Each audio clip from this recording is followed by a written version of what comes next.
World War II wasn't just a single conflict, but a global war fought across continents and oceans. To truly understand its immense scale, we have to look at the maps, the shifting front lines, the alliances, and the theaters of war.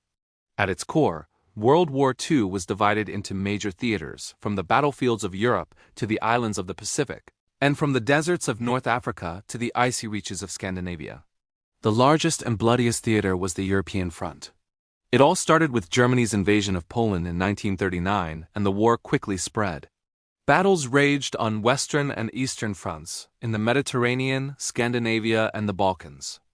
Maps from the time show how the Axis powers initially expanded with lightning-fast invasions.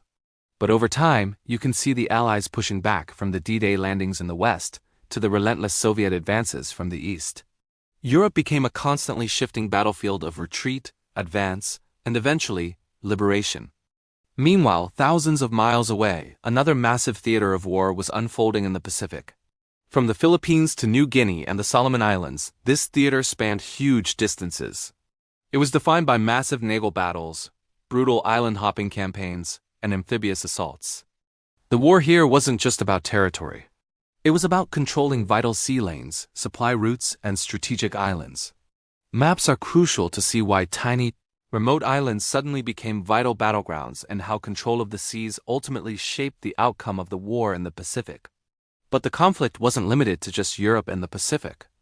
It stretched into the deserts of North Africa, across the Mediterranean and the Middle East, and even into Scandinavia. In North Africa, control of coastlines and sea routes was everything, making maps essential for planning major offensives like Operation Torch. Even the Arctic North saw conflict, which shows just how wide-ranging the war really was in climate, terrain, and sheer distance. For military commanders, maps were more than just paper. They were vital tools for strategy. They helped track the constantly shifting front lines and revealed the immense scale of the war oceans and deserts to cross, with thousands of miles separating allies from enemies. They show us how this global war was truly fought simultaneously across many different regions. Without these maps, grasping the true scope and tragedy of World War II would be much harder. When the war finally ended in 1945, the world map was completely redrawn. Empires had collapsed, borders had shifted, and new nations were born. Looking back through these historical maps, we see not just where the battles were fought, but how lives, countries, and the very course of history were altered forever.